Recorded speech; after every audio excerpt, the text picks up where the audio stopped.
Thanks for doing this, man. Water. Yeah, to take a sip of water. Yeah. It's crazy that my pleasure. we don't know what's going on tomorrow. So if anybody's watching this, we're filming this on the day before the government's supposed to announce if there's like easing up on lockdown stuff and everything like that. And if you've been away from, have you been like distance from your girlfriend this whole time then? Yeah. Yeah. So before this kind of happened, I was staying. So it's actually quite a long story. So so around Christmas time, right? My mum started having her kitchen redone at her house, and I sort of live between my parents' houses at the moment. And she was having her whole kitchen basically ripped out, walls knocked down, everything rebuilt and redone. And then hopefully that'd all get done. But things kept getting delayed. Things weren't happening when they were supposed to. So when it first started, I was like, I'm just going to stay at my girlfriend's house and my dad's house in the meantime, just because there's not a whole lot of point me being here right now. There's not a kitchen. I can't do much. I'll go over and visit still, but it was just easier for me to not be there really. So I was doing that. And then as this starts to kick off, I decided, right, I'm just going to stay between my girlfriend's and my dad's and just do that, go from one house to the other, just rotate around. I'm not seeing different people or other people. Yeah. And it was really nice. We were happy. I was happy. And then the sort of lockdown came in. The kitchen work still wasn't done at my mum's house. And it's like, oh gosh, she's not even got a kitchen really. Oh my God. I hadn't really been home for like 2 or 3 months. and then it was like, right, I need to make a decision now, because I kind of wanted to do the right thing and just be at one place, not still flitting between the two. I probably would have got away with it, but it didn't seem like the right thing to do. So I decided I'd go and stay at my dad's house because I have plenty of training equipment and setups here. So yeah, I've been here, haven't seen my girl. Well, I've obviously spoke to her every day, but I haven't seen her in, I don't know how long now. Is it like 7 weeks or something? And the same for my mum too. Oh my God. This is like, the situation's so intense and so messed up a lot of times. And I was thinking about like people in your situation and how tough it could be. One of my wife's friends, actually, it was kind of funny. It's like the opposite situation. She was like in a newer relationship with someone. And it was that point where they were like, well, what do we do? Do we just like split apart? And then they ended up just moving in together really quick. And it was like, it's one of those messed up situations. It could be like it could be a good thing, could be a bad thing, but you're like in a new relationship and it's like you're testing it out really quickly to see if it's gonna work or not. But I mean, it's not like my situation isn't really a unique situation. There's countless people in the world who are like the same thing at the moment. It's just everyone deals with things in different ways, and my girlfriend definitely supports me a lot in everything I do, and it makes it quite easy to deal with things often. So that's almost been a trickier part for this for me, is like, right, how am I dealing with things right now? Because I haven't felt like I've had that extra bit of support with me the whole time. Hopefully tomorrow though, we're back at it. I didn't do an intro or anything like that, but I'm talking to Orrin Coley right now, Team GB climber. He's had an amazing year this year. Thanks for being on. Thanks for coming to talk. I was excited to talk to you because you've had like this phenomenal year. And then, I mean, like a bunch of other guys, this everything gets shut down. And I feel like you were one of these guys that was building up a lot of steam in 2019.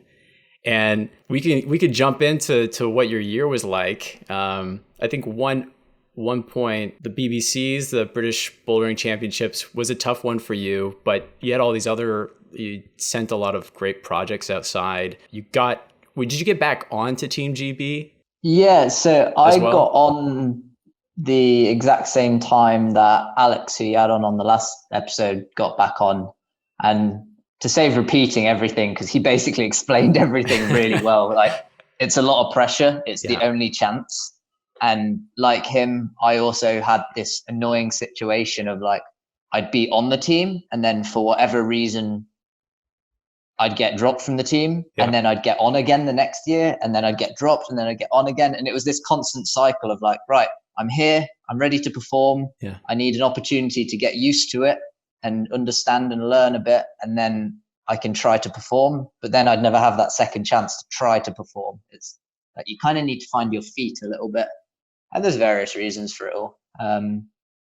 But yeah, the BBCs was super stressful, and in theory, I shouldn't have. Well, I say in theory, originally I wasn't supposed to make the team again.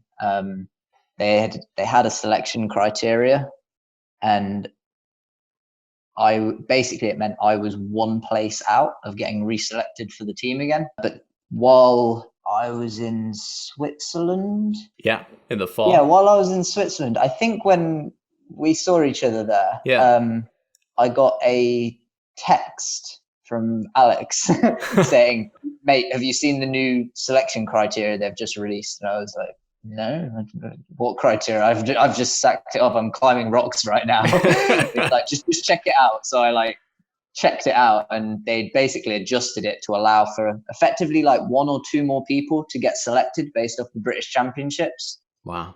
And I don't know entirely what the reasoning for that was. I think there's been lots of shake-up and change in the BMC and the GB team and management over the last few years, but especially more recently.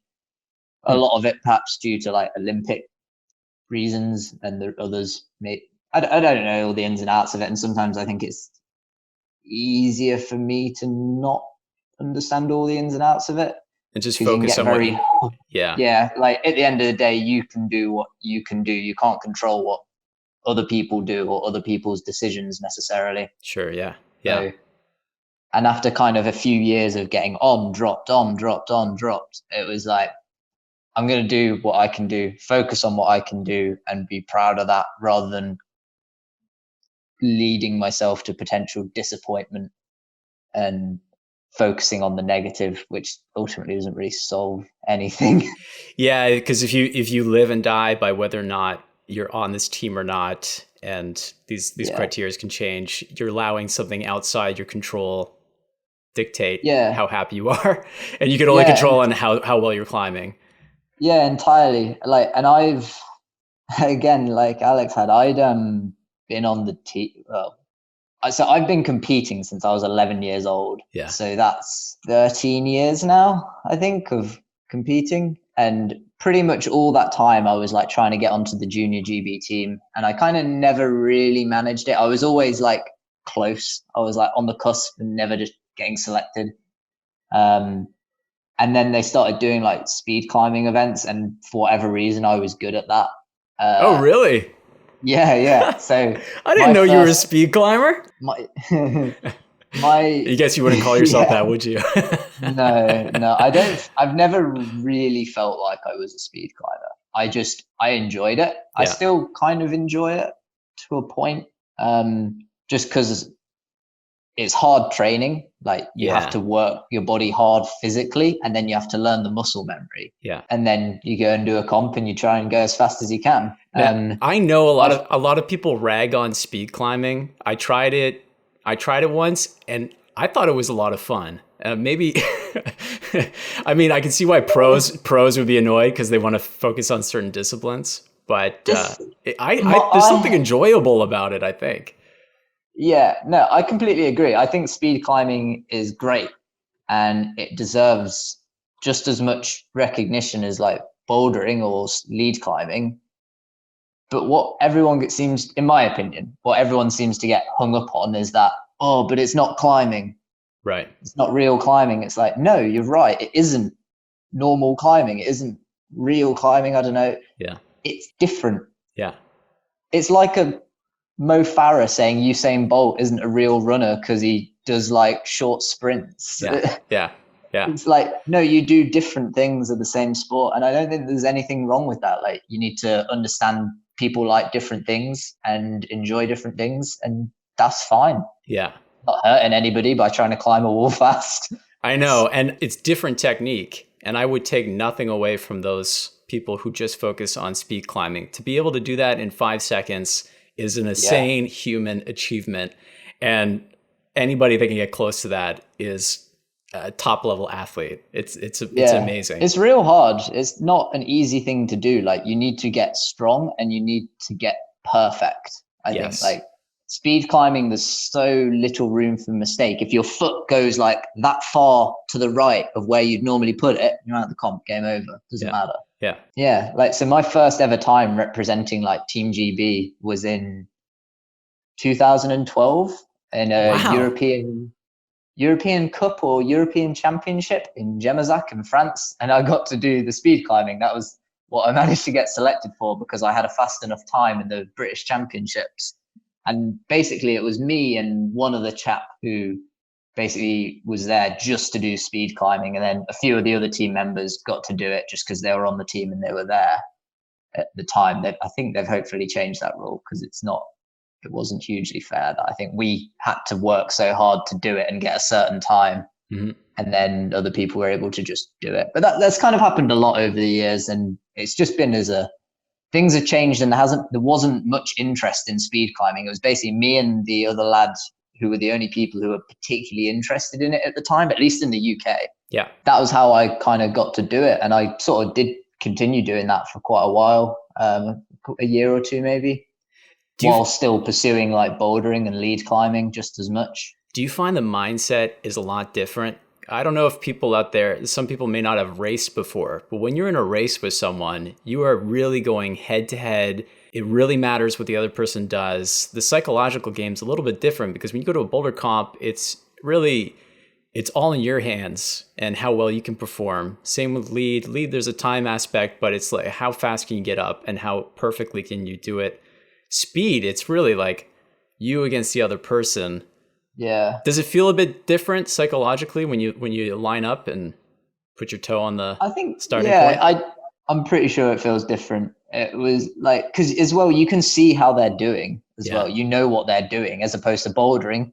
Your back is to them or you're in isolation when they're competing and they don't come back and like, oh yeah, I flashed that block. Like, it's so good. You had to do this crazy move. Like, oh, you'll love it. It's like, wait, are people saying that to others in isolation? Do they come back? No, that's what I'm saying. Like, they don't come back and say that. Okay. So you might have an idea of how they've done. Yeah. But you don't know. Whereas in speed climbing, it's like, they're ahead of me. Yeah. Damn. Yeah. But I've not really competed in speed climbing for a few years now, or done any for a few years. I won a few British championships. I think I won like 3 British championships. I don't know if they were back to back or what. I think they might have been, or maybe it was 4. It was 3 or 4. I think I won. Yeah. It's a good sign we don't remember. Yeah. There's that. Granted, many. That was kind of back when no one in Britain really did it too much. So my last year doing it, I think a few people had put a bit of effort into training for it. Yeah. But I didn't like the way, maybe slightly controversial this, probably shouldn't say it. I didn't really like the way that the British Speed Championships were held and the way it was ran too much. You didn't like it? And I felt sometimes that, well, it was because, so depending on the venue, there wasn't the only real venue at the times was Ratho in Scotland that could host a good speed competition because they had the correct wall, the correct timing equipment. And so that's great.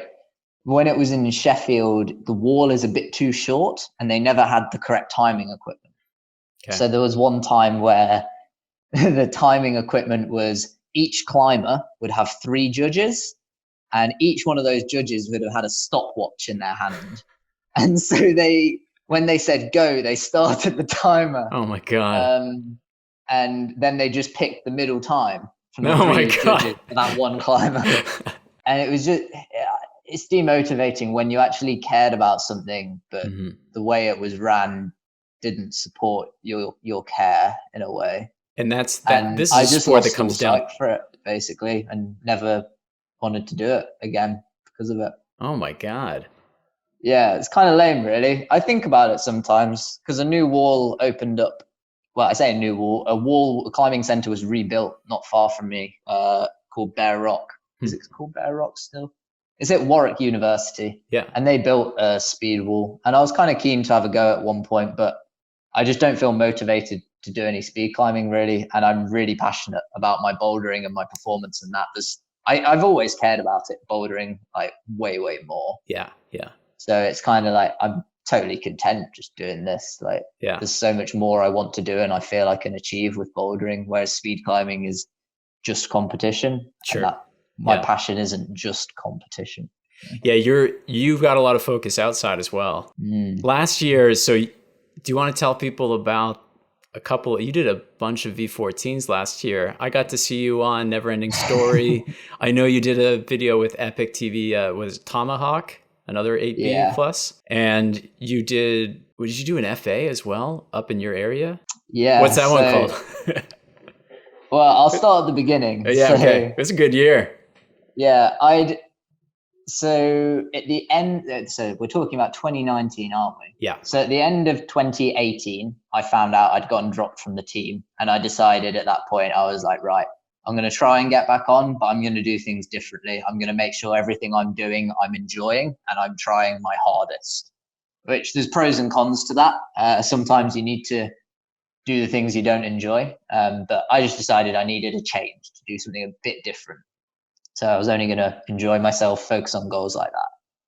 I'd been trying Voyager at Burbage in the Peak District. Yeah. And I did the stand start in a session and was like, oh, this was meant to be my winter's project. I guess I'll have to try the low start. And I started trying the low start.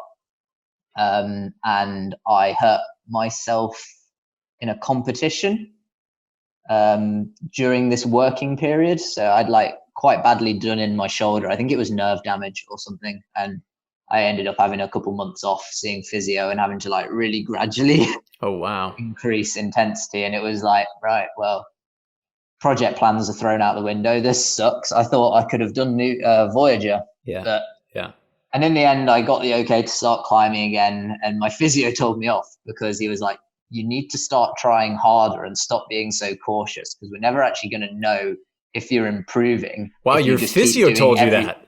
Yeah, because you normally get the opposite from most people, but that's yeah. So I think I was being overly cautious. I wasn't trying enough. So because everything I was doing, it's like I know I'm totally fine with this, and I'm not even pushing it.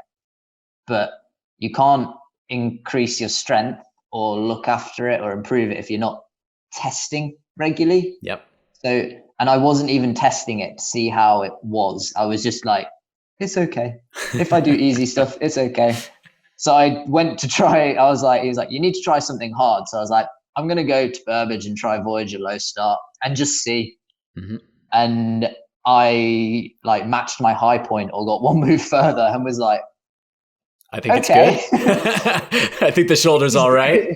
Yeah, this is great. I think the shoulder's all right. And that eventually led to me completing it in I think it was my 5th session I did it. Wow. And I was like, okay, great. And told my physio, he was like, so how's it feeling? I know you've started trying a bit harder again. What's going on? And I was like, well, I just did the hardest thing I've ever done. So that's great. Man, what a feeling that must be. Yeah, it was definitely a real highlight because I knew I could do it, and then everything kind of collapsed around me a bit, and I was like, I don't know anymore. I thought I was about to climb on top of this pinnacle of my performance, and then I just fell down the stairs, and to then suddenly do it totally out of the blue, unexpected and quick. Might sound really arrogant. I don't know how many people have actually done Voyager that quick. It's I think maybe a few. There can't be a lot in it, but yeah, and it's a proper benchmark climb. I was and perhaps still am the 5th person to have climbed it. I think maybe the 6th. Wow. Yeah, so it looks nails. It's along this edge, right? Small holds, really precise. Yeah, it's a really steep, proud arete. Yeah, and there's tiny, you can't even see them, but there's crimps there that you just have to hold, and then you heel hook on these little pebbles, and it's just my God, a powerful sequence of on barely there holds where if you're too far out or you're in the wrong position, you don't hold anything. Yeah. And the conditions are really important for that climb too, right? Yeah, you need cold, crisp conditions. Yeah. you don't want any sun. I guess if you're overly strong for it, conditions don't matter. But for when you're kind of more at your limit on something on the climb like that, you want it cold, crisp. You don't want the sun on it. You want it a bit overcast, maybe a bit of a breeze. Mm-hmm. On the day I did it, I basically had all those things. It was great. I felt confident the day I did it as well. Like I kind of just knew. Sometimes you wake up and you're like, I'm just going to do it. Like there's no reason for me not to just do it today. I went and picked up my friend Ian, who comes out and takes photos of me quite a lot. We were going there, had the music pumping, really psyched. We'd arranged with Billy Rydell to come and meet up just so we could have some more pads and stuff. Mm-hmm. So he was going to come. Me and Ian got there. I started warming up. I had a quick go, just practicing the moves, like the crux moves and things, repeated every move individually and was like, yeah, I got this. Billy arrived. Like I was texting him, "Are you nearly here? I'm ready. I'm going to do it. I'm going to do it." And he arrived with his dad. He threw the pads down. We laid them all out. I pulled on and I smashed it first go. Wow. That's so good. That's amazing. Like mental fortitude. There's a lot of times you see climbers, they know they're strong enough. They know they can do it, but just sometimes just piecing it all together. Did you get to that point where you've done the stand start? And you get to that like next high point, your heart starts beating a little bit more, or you're just so locked in that you don't get out of it. It was actually a really scruffy ascent. Really? I climbed it. There's a video on my YouTube page, and if you listen carefully, as I'm like topping out, you hear Billy go, "That was disgraceful." Because on like the crux move, was it like the crux move? Like one of the hard moves of the hard climb. I'm gonna put a clip of that in there. I was moving along and I had this move. I'd done it 1,000 times. I just like drag my heel in slightly to be in a closer place, and I'm dragging it in, and it just goes, and my whole body just goes and just twists. And I'm on these terrible holds. My body's rotating, and I've cut loose, and I just go like, lift the foot up again, and just carry on. It was like. Oh man. I'd never done that on that move before. And if you'd have asked me beforehand, like, "Oh, can you cut on that move?" I'd be like, no. You can't, that's stupid. Yeah, it was really crazy. Was that your first V14? Was that the first one? It was my first confirmed one. 2 years before that, I'd done one at my local crag, Forest Rock. Yeah. Which is basically a super long traverse. I'd worked it for like 2.5 years or something to try and complete it. Like I started working it when I was nowhere near good enough to do it, but like that's the whole thing of a project. Like if it's a long-term project, you probably aren't good enough to do it at the time of starting that project. Like it's a process of learning, developing, improving to eventual completion. Yeah. And that traverse, it basically links a V10 into a V10 into a V11 all the way through. Wow. No one's done it since. I don't think anyone would be hugely psyched. It's a traverse in a little cave. Yeah. Okay. And conditions are really hard to get right for it. Just because of the sort of location. It like seeps. There's one specific section that just seeps so much, and it's really infuriating. So your first confirmed V14, and then you went on. Was it right after? Did you give yourself much time, or did you think, okay, next project? It was pretty immediate after, I think. So over the last year or so, I'd kind of eyed up this project at Forest Rock again, which was like a new line there, which just climbed up this nearly blank section of the steepest bit of wall on barely there side pools that are just, if I hadn't put chalk on them, you'd almost not even notice them. Like they're so, I don't know how else to describe it. It doesn't look possible. And I never believed it was possible. Like I always looked at it, I was like, oh, could you imagine if that was possible? Nope. And Nathan Phillips came to have a look there one time, and he saw it and was like, that looks like it could be a thing. Have you ever tried it? I was like, I don't know about that. And I think that kind of like, I'd maybe looked and considered it a bit, but him, like someone else coming and being like, that looks possible, sort of set the seed. And I was like, okay. And I just kind of I tried like it intermittently several times. Yeah. With friends or random sessions, and I'd do nothing. I couldn't do anything. And then one day I remember going and I did like the first move and was like, I can hold these holds. I've even done a move. I spent like all day and I did one move and was so stoked. And that it basically progressed like that. I had 14 sessions until I completed it. And it wasn't until maybe I kept notes somewhere of like a diary of working it. Yeah. But it took me like 9 or 10 sessions until I'd actually completed every move. Wow. And it's only like 3 moves long, 3-4 moves long. It's only 3 or 4 moves. Yeah. Wait, where is it again? Forest Rock. Forest Rock. In Leicestershire. It's basically a little cave underneath a church. It's pretty cool. Like it's a weird location. It's a really weird. And you're slap bang in the middle of a tiny little village as well, in the middle of the countryside. Has it been repeated at all? Has anybody else done it? No one else has done it yet. I know there's a few people who have been keen to try it, but annoyingly, every time they've gone to try it, it's been wet. Of course. Which is an annoying issue with the harder stuff at Forest Rock. It needs some commitment to the journey. But I'm lucky because it's like 20 minutes from my house, so I can just go, I'll go have a look and see. Check where I used to work. It was on the way to where I used to work. Oh man. So when I'd like go into work back then, I'd just drive, stop there, see if it's dry. If it's dry, I'd have a session and then go to work after. And if it wasn't, I'd just go to the wall, train, and then start work. Mm-hmm.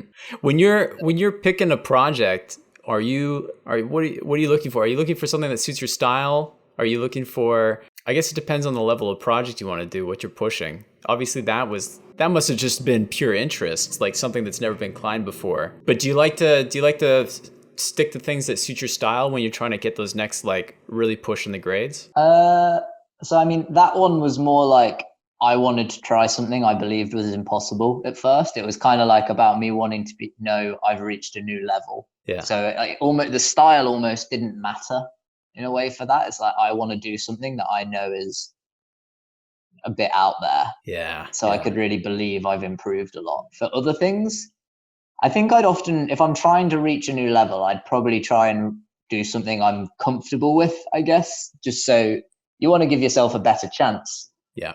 Then at the same time, the actual line and the climb itself, I think plays a huge part because you need to be motivated for it.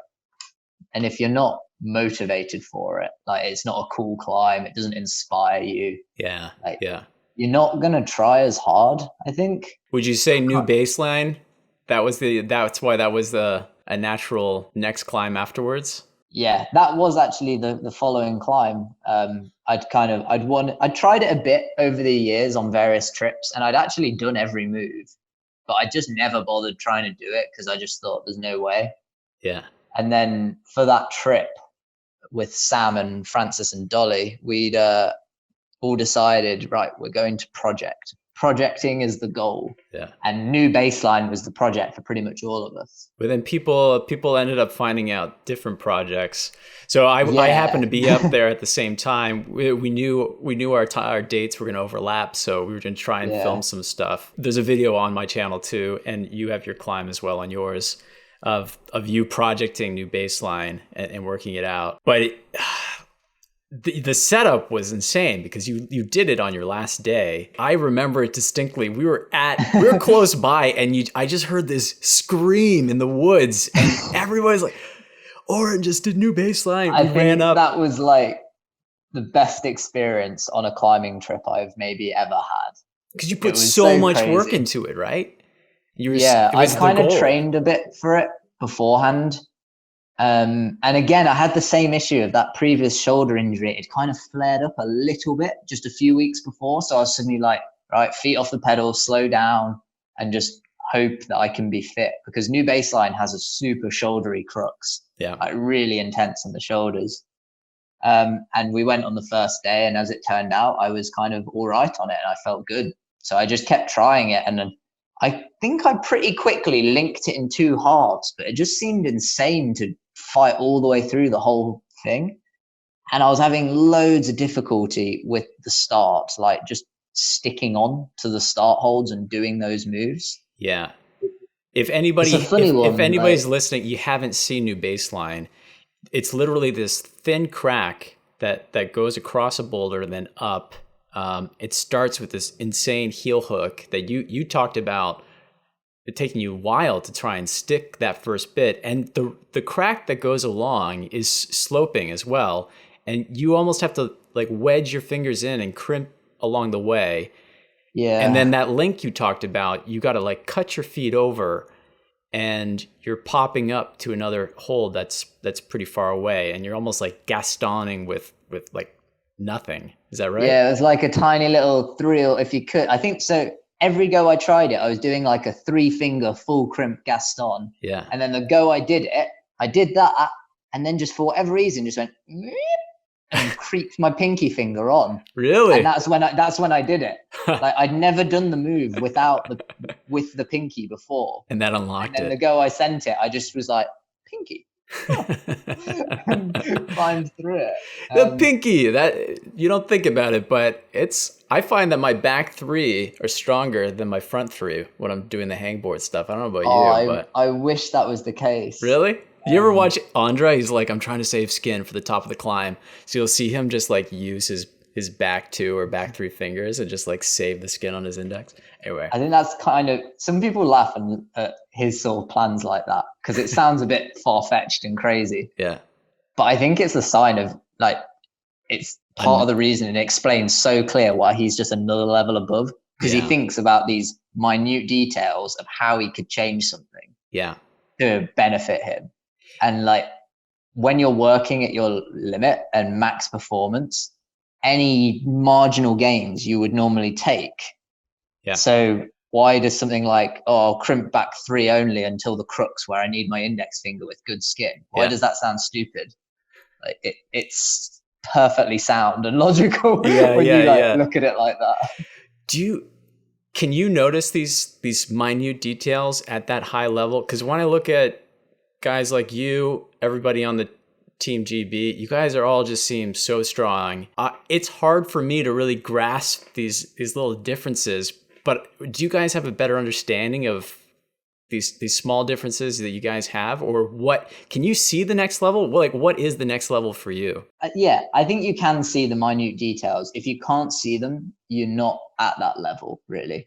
I think that's part of the reason of what can separate like exactly sort of top elite performers from sort of anyone else, is that the elite performers can analyze their own performance so well, so they know how to improve.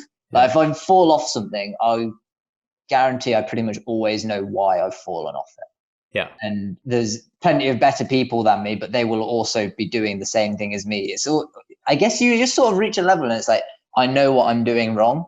And if you speak to sort of any elite climber or in any sport, even like when they've made a mistake and done something wrong, if they know what they've done wrong, it'll hurt, but they're not going to be as annoyed. But if they've done something wrong and they have no idea how or what they can do to fix it, you'll see them in a state that they don't like people seeing them much. Gotcha. Yeah. And like for me, that's definitely the way. If I fall off things or screw up in comps or whatever, if I can leave at the end of the day and be like, I did this wrong, I can do this to improve it, I can live with myself and I'll improve and I will come back and get what I want. So do you think that everybody is at such a high level, theoretically, you guys can almost all do the same moves? So it's just about who makes the least amount of mistakes? It's just in competition, that's who makes the least mistakes is definitely true. Because I've won competitions or nearly won competitions where I've had no right in performing as well as I did. Yeah. It's just a matter of other people made more mistakes than I did. So I think it was the 2016 British Bouldering Championships. My friends never let me live it down. Why? Because I had the win in the bag. It came down to the last climb. I was ahead of everybody, and it was just like the finals. It sounds really arrogant, but I really did. The finals, I just performed like I've only had one other day like it where I've performed that well. Like my head was in the right space. I was physically fit. I wasn't making mistakes. I was thinking clear. It was amazing. And then on the final climb, I just choked it. And basically who won? Matt Cousins won and Nathan Phillips came second, and then I came third. The only way I couldn't win was if they topped that climb. And they both managed to top it. They topped it and you didn't top it. They both must have, or something like that. That was the only way they could have gotten ahead in that event. And that was me. I made a mistake, but like, was at the time, I mean, I don't know now, but at the time, was Nathan and Matt physically stronger, maybe better than me? I'd say yes, they were. Like, it's just a matter of throughout most of the day, I made less mistakes. But the one mistake I did make was bigger. But either way, like, it kind of sucked, but it was still my best result in that event ever. So it was kind of like silver lining. Wasn't too fussed. I was like so excited and like blown away by the whole experience. I was shaking loads like the whole time after. My dad had drove me that day so I could have a lift so I could rest more. And we got back to the car ready to leave the venue, and I'm shaking so much I couldn't open the door, and I dropped my trophy and broke it. Oh no, you broke it? Yeah. So it was quite, I say broke it, I like chipped the edge of it. But still, you just got this thing, you drop it in. Yeah. So it was kind of, I was like really annoyed, but at the same time, it was hilarious that I was like that excited and sort of like built up by the experience. I was like, I couldn't even hold this thing. Man, that's got to be motivating too, to know that you were right there. Yeah. And like, there's been odd days where maybe one or two other days where I've had that same or similar experience. I think it goes to show a huge part of why your head is one of the most important things in climbing. Like, you can be the strongest and fittest at all, like, ever. Yeah. But if someone else is more confident than you, more focused than you, like, there's almost every chance they'll beat you. I feel like that is one of the biggest things for you guys at the high levels. I'd say I suck at it. I really suck at it. I know, yeah. I remember. I'm not saying you suck at it. I'm thinking back to like BBCs. I think every climber is different, right? In how just personality and how they externalize or internalize and what they see as mistakes or how they're performing and whatever it is.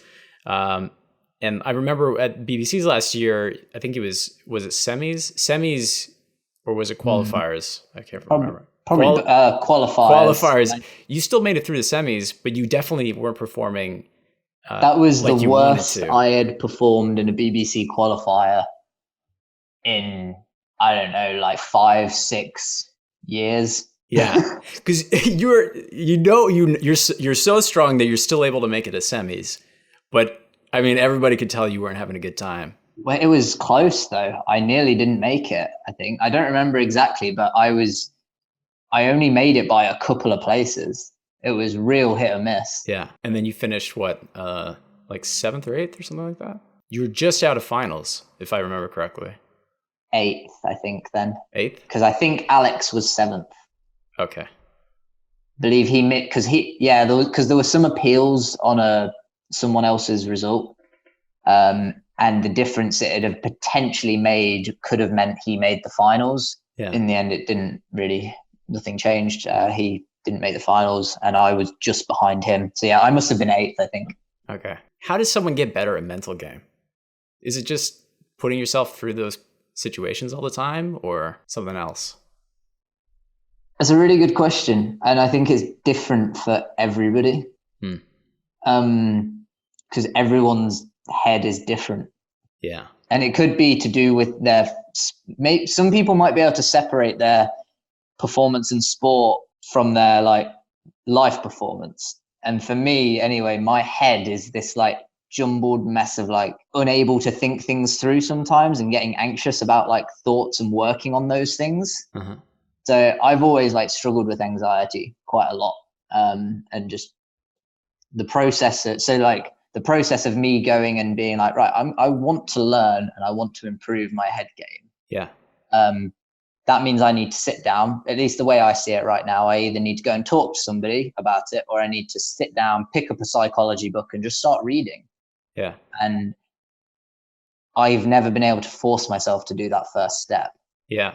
Do you talk to any other climbers, other guys with a similar situation? Almost certainly. I think it's the sort of thing not everybody talks about. Yeah. In the same way.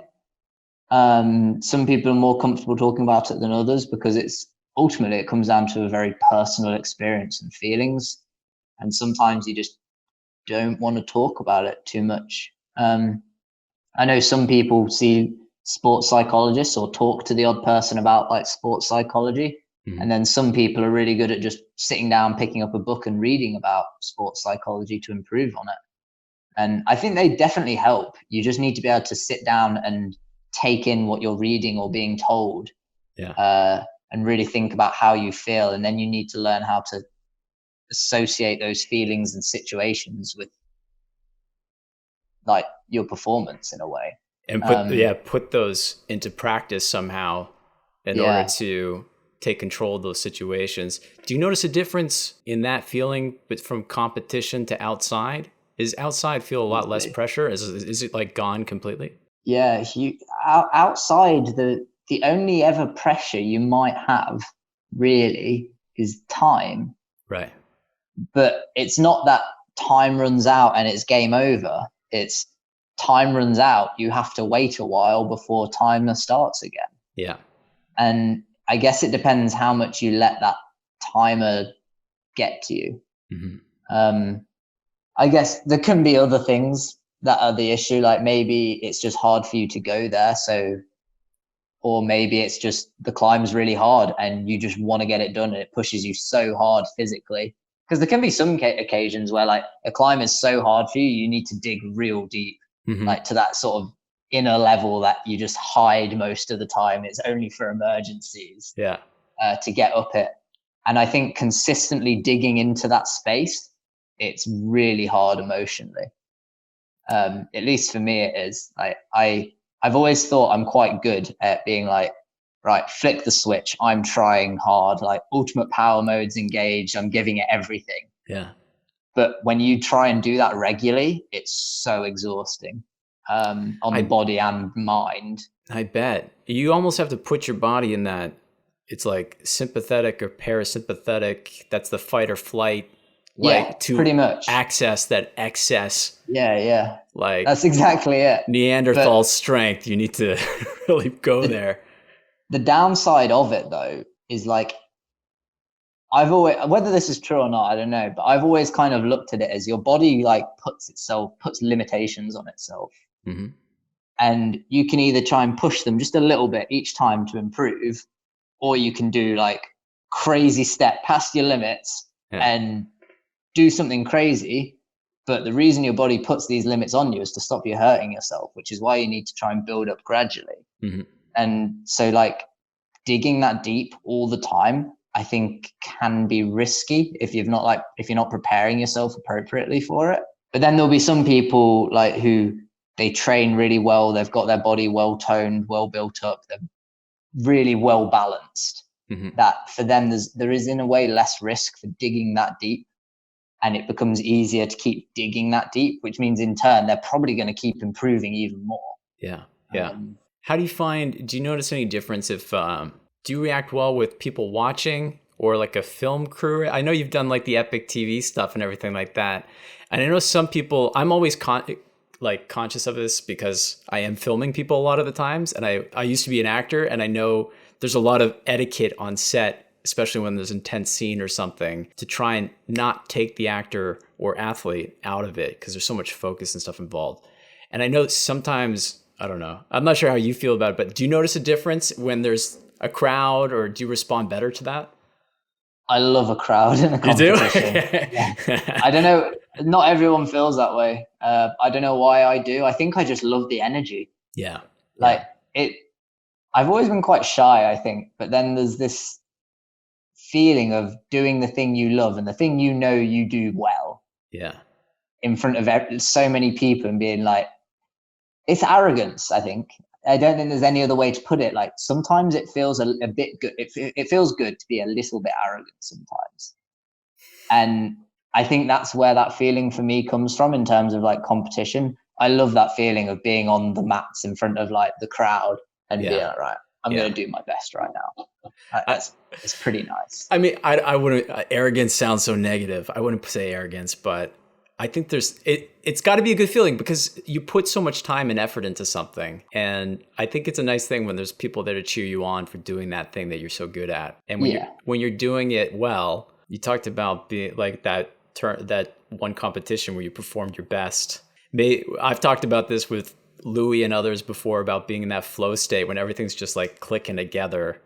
Yeah. And you got the crowd and you're feeding off that and you're climbing really well. Your head game's really good. You must have enjoyed Blockfest this year then because you won the overall and you won a bunch of competitions. Have you done that in other years or is this your first year trying to go after Blockfest? That was probably the first year I felt like I've gone after it. Like, I want to try and win Blockfest. Yeah. I'd entered it a few times in the past and I don't think I'd ever done a full season. But I live in Leicester and it's not near Blockfest at all. No, it's not. It's a nightmare to go and do it, but I wanted to go get some practice. I got back on the team, so it was like I wanted to go do some comp practice, and it's not like the biggest, hardest comp because there's not all the GB elite team lads and strongest climbers in the country or world doing it, but it's still a comp and there's still some strong people. So for quite a few rounds, it was like, right, it's training with Louis is what it was because Louis is a great climber and he's a great competitor. Yeah. And that's a good experience to have that. And as the rounds progressed, more of like our friends came and took part. Yeah. So it became a bigger and harder comp for us until you get to the final round. Yeah. And like, that was the hardest round of the lot. Like it was, the finals was basically just GB team and Louis, who isn't, but he has been, and he maybe even deserves it sometimes. Like that was a great event. Like it was really hard. So, and I just wanted to go and take part. And after doing a few rounds, I kind of suddenly got it in my head. It was like, oh, if I keep doing well, like I might be able to win this thing. That would be nice. Like I've not won anything like this before, or like a league or series in a long time, maybe. And it just became this fun battle with Louis because we were the only ones who could really take it. It was really close too, wasn't it? Yeah, it was super close in the end. Super close because also he had the benefit of, because the way they work it out, there's 5 rounds and it's your best 4 results in qualifiers, and those 5 rounds count towards the overall title. I missed the first round. Oh, so he had an extra day. He had an extra. So he had 5 rounds, so he had room to like not do too well in one round, as long as he did well in the others. Whereas I only had 4. I had to like do everything I could, and it was super. Like it was really exciting. We're like egging each other on about it all the time, texting each other and being like, "Oh, see you at Blockfest. Like, you ready? I'm coming for you." And he calls you his nemesis. Yeah. Yeah, we have a good rivalry. It's quite fun. It's good. Mostly full of banter. Yeah. So that was a pretty good transition then into this year, and then pandemic comes down. What were your plans? Were you going to go do some international events this year to get some more points and experience? As all the coronavirus is kicking off, I had a trip booked to to Sharoniko in Switzerland to go for 2 weeks. And I also had a trip. Luckily, I hadn't booked or paid for anything yet. I was leaving it late, but to Austria for a European Cup. Wow. And basically the day before our flight to Switzerland, they kind of introduced the lockdown measures and we're like, no. And the day before? And you hadn't had your ticket. You didn't buy your ticket yet. No, I'd bought my ticket for Switzerland. It was Austria that I hadn't yet. Wow. So we had our flights booked. We had our accommodation booked. But look, we talked about it a week before because we kind of anticipated this happening at this point. Okay. And I had friends and people we know who were out climbing there anyway. And some of them were leaving or thinking about leaving. Yeah. And then maybe 2 days before the measures were introduced, someone over there said that like the police had came and basically been telling everyone like, you gotta go now. Sorry. You leave. Wow. So, and we were kind of like, we're gonna have to cancel it. So when it sort of happened, it was like, we'd already prepared ourselves for a few days beforehand, where it's like, we're not going to get to go now, Yeah. unfortunately. So everything, I imagine, the season's pretty much frozen. How are you keeping your motivation now? How are you keeping things going? It's a really good question. You were challenging everyone to your 100 challenge, and yeah, like early on, I think everyone had this same thing where, and maybe not everybody, but people approached it differently. Some people were like, "Oh damn, I'm stepping away from everything and just finding myself right now because this is hard. It's not hard. It's not easy on anybody." And then some people, and I'd probably put myself into this category, were like, "I'm going to work my ass off and I'm going to motivate people." Yeah. And I was just, this is why at the time, this is when I was still going from my dad's house to my girlfriend's house. Mm-hmm. And I just keep coming back to my dad's house. So I had like my pull-up bar and fingerboard and everything when I needed to train on days I wasn't staying here. Mm-hmm. And I just came up with this idea of like, oh, I'm going to try and do 100 push-ups, 100 sit-ups, 100 pull-ups, and 100 squats as fast as I can. Like, let's see if that's a thing. Like quite a while ago, I'd tried the challenge where it's like 100 push-ups, sit-ups, and pull-ups in 10 minutes. And I think I'd managed it or gotten close to it. I think I probably got close to it, but never actually managed it. Yeah, I was like, well, I've got time, so I'll just keep trying this like every day. Why not? What's the worst that can happen? And I ended up doing it for like 14 days. 14 in a row? It was 8. I think it was 8 in a row. And then I crashed real hard. That's and I mental, took man. the odd day off. So I'd do like, I had 8 days in a row, day off, 9th day, a day off, 10th day. Yeah. Day off. So I think I did 14 total days of it, but they weren't all in a row. Jesus. And yeah, I basically kept trying it. But initially, I did it too soon after dinner the first 2 times. Oh, no, don't tell me you puked or something. Luckily, I never did. But it was real close. And the first time I tried it, I don't even know how long it took me. Probably like an hour or something. It was so awful. That's why I haven't done it. I figured it would take me something like that to do. And then the second time, it took me like half an hour or so, maybe more. And then I was like, I need to stop doing this after food. So I tried it another day before eating, and surprise, surprise, I got a really good time and was like, awesome. And I basically just kept going. I was like, I want to get sub 10. I want to get sub 10. I want to get sub 10. And a friend of mine he's a phenomenal climber, like climbs V13, and he's a full-time dad. He's a fireman, like busy guy. Sounds like a superhero. He went and tried it, and he did it in just under 10 minutes for like his first or second try. Damn. And I was like, ooh, damn, it's on. I can do that. I can do that. And I basically just kept trying and trying. And I think at my best, I managed it in like 8 minutes, 58 seconds. Wow. 100 pull-ups, 100 push-ups, 100 sit-ups, 100 squats. It's horrible. That sounds insane. Don't do it. I'm not going to do that. I'm not doing that. Like especially when you try really hard to go as fast as you can, there's no time to rest. It's like rep. Like you just keep going. It doesn't matter. You keep going. And at the end of doing all that, like, I think you just feel you want to die. You just want to die. I basically, every time I'd complete it, I'd then lie down for anywhere between half an hour and an hour and just not move for a while until I really needed water. Oh man. So you've been just killing yourself in lockdown, but hopefully now if things get lifted a little bit. Yeah, I was doing that for a while and then I stopped because I lost motivation for it a bit more and I wanted to do other things instead. Like I wanted to have more energy and more strength and more climbing specific conditioning and training. Yeah. I enjoyed that for a while because it kept me motivated to feel like I had a goal. Yeah. And then I hit this point, it was like I couldn't see where the goal was going anymore and I couldn't necessarily see how it was helping me anymore. And it's like, I'm going to do something else. Mm-hmm. Which made me start thinking about like my fingerboard routine a lot more.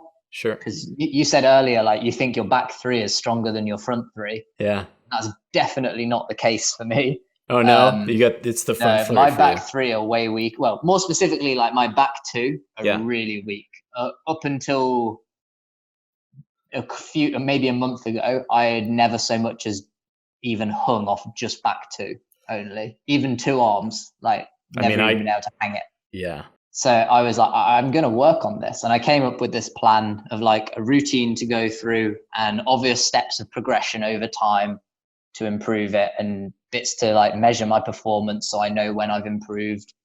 And I've basically been doing that. So I've been training. Basically, the plan is I'm training back three until I reach a certain milestone I've set.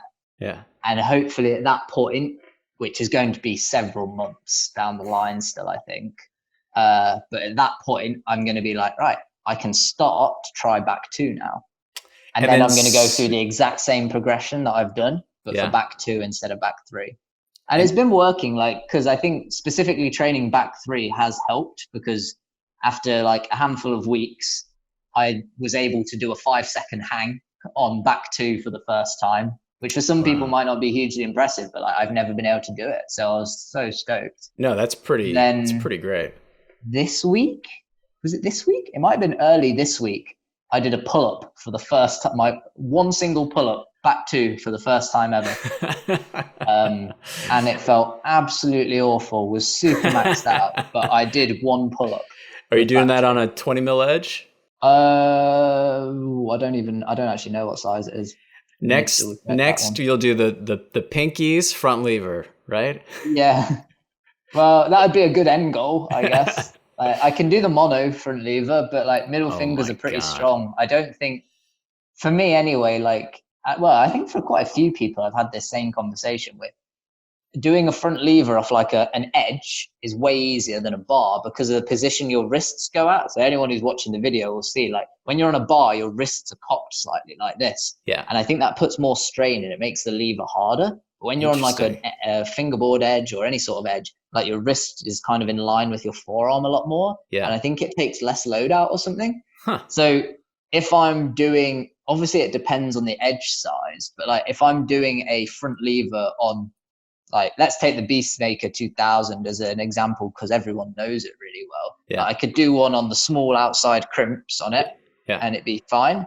I could also go onto the mono edges and do a front lever and it'd be fine. Yeah. It's not like, it's a little bit harder because I need more strength to hang on my middle fingers, but they're quite strong for me. Yeah. So there isn't huge difference. So once you can hold that mono, you can pretty much just do the same thing. Yeah. Oh man. Oh yeah. So you've been root setting for a long time too. Have you found that helpful for your climbing at all? I know root setting, a lot of you guys do it, and it can be quite stressful because it's a demanding job. It's quite physical to put stuff up, test blocks out. You're doing it, I don't know, 3 or 4 days a week, whatever it is. But does it help you with root reading and everything like that? I think so, definitely. The way I like to try and describe root setting, it's why I kind of love it, is you're trying to create a fix to a problem that doesn't even exist yet. Yeah. So like you're and I'm using problem as in the actual term problem, not boulder problem. Like you're creating this problem and then you're like, right, I've made a problem. I need to fix this now.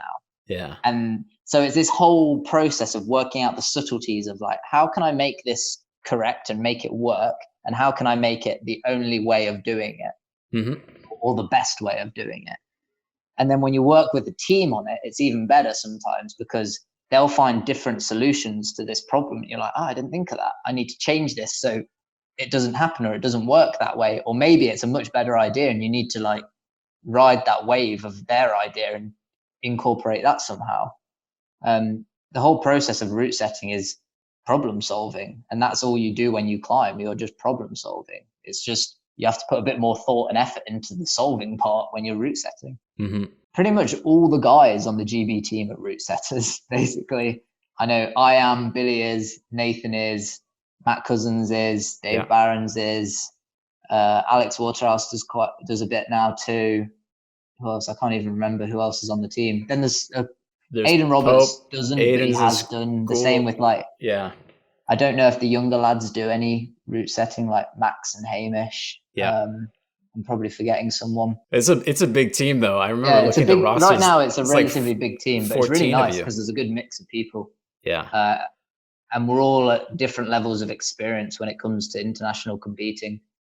But we're all actually really close, I think, in level or performance sometimes. And you guys get a lot of time to climb together.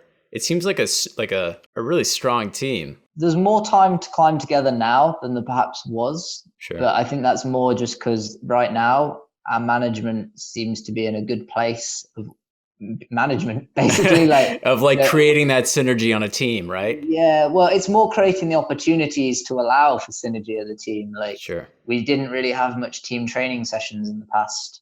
And now they're trying to get more and they're trying to do better with them and getting everybody together with it. But the issue is everyone has jobs still. Well, pretty much everybody has a job still, or work or other commitments. And we're not paid to do this necessarily for the team. So allowing the time is not always the easiest thing, and getting a time where everybody can come isn't easy. And there's various reasons for, I think, that not being possible right now. But you guys hope that's going to change in the future as the Olympics kicks off and maybe puts a bit more spotlight on the sport? Yeah, I think everyone hopes to. Even if we weren't to compete, if I was to retire from competing, I'd still hope that would happen, because that's what I've always dreamed would happen ever since a kid. First getting to compete on the team, it's like, oh, imagine if we had the money to be a real professional team. Yeah. And we're getting there. We are getting there. I think the first step is behaving and feeling like professionals. You can't necessarily, it's the fake it till you make it type thing, isn't it? Why will anyone help you be a professional if you don't act like a professional? Sure. So as athletes, and in climbing, climbing's, I don't want to say it's a young sport anymore, but it kind of is in a way.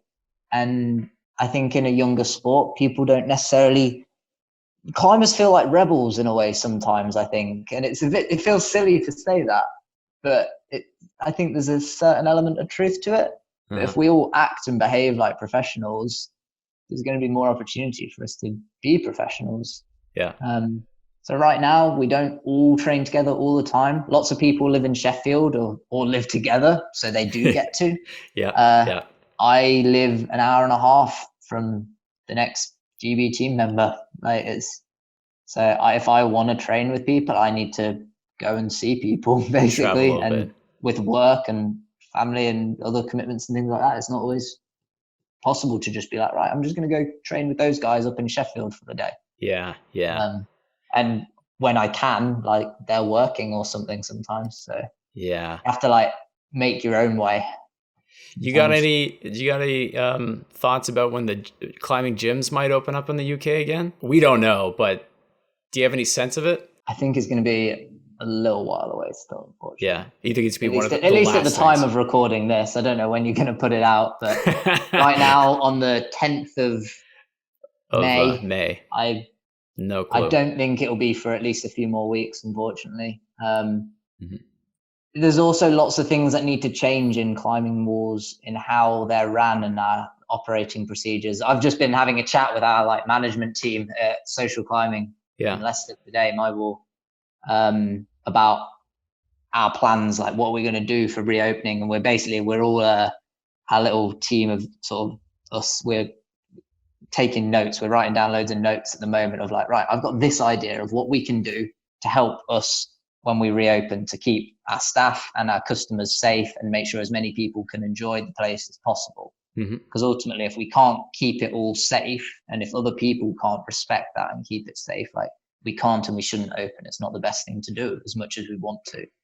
So we're having individual brainstorming sessions at the moment, and then next week we're going to have a group call and all spitfire our ideas together of right, what can we do? I think some of the biggest things are I think a lot of people are going to need to adapt to liquid chalk. I think that's going to be really important. Right. Yeah.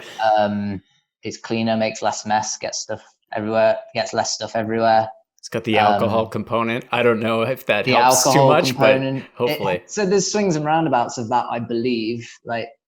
It's good because when you put it on, there's so much alcohol, it'll pretty much work like a hand sanitizer. However, as soon as you go and do a climb, like it's irrelevant now, like you've touched something. Yeah, and like people, I guess the hardest thing is it's going to be those asymptomatic people. I hope you guys can get stuff up open soon and figure it out. I hope too as well. I really miss working. I love route setting, and I love where I work and the team I work with. We have a really great team. Yeah. And because the team is so good, it makes the working experience even better. Yeah. Just the other week, at the beginning of lockdown, I got a phone call from one of our owners, my friend Sam, and he was saying, "Hey, we're getting some new holds delivered. We'd ordered them ages ago, but they might arrive during all of this. Would you be available to get them?" And I was like, yes. Please. Please. So the other day I sort of went in and got the delivery, and it was this huge box of new holds, and I was just opening up the delivery once I'd got it all and was just checking everything was in there and correct. And it was like, these are all loads of nice new holds. I want to play. I want to be creative with them. I'm just looking, like picking up holds, like going in dancing positions with them, like, oh, this would be great. Yeah. I hope it happens. I hope we can figure this out, and that's. I think it will happen eventually. The issue, it just takes people to comply. Everyone needs to play by the same rules, and I think that's sometimes the trickiest part. Is sometimes people don't want to play by the same rules as everybody else. And that's not always a bad thing, but I think for the sake of everyone, regardless of people's feelings on the way that this has been handled in this country or people's feelings on the actual virus itself, like the best way for everyone to just get back to normal, I think, is if everyone just does as they're told. Yeah. And it sounds very like sheep mentality, I think, which again, some people have issues with for whatever reasons, but that's my opinion anyway. I believe if we all just do this, it'll just be over sooner. I hope so. I think we all hope so. We all want to get back to it. Yeah. Oh man, dude, this is great. Thanks for coming on. My pleasure. I hope we get some good news tomorrow with the situation. By the time I release this, hopefully we're outside climbing again or something. If we can get outside climbing, I think I'd keep the sanity a little bit more. Keep the sanity, get some films out, see some hard climbs, do some hard climbs. Right? That'd be the life. That'd be so good. And then get the gyms open next. But dude, thanks for coming on. Keep the training and psych up. I can't wait to see you climb some more this year. And then we should shoot something at some point. Yeah, definitely. That'd be awesome. Awesome. Thanks, dude. Take care. Well done. At which point does this stop like filming, or is this do I just leave now? I'll click stop to the recording now.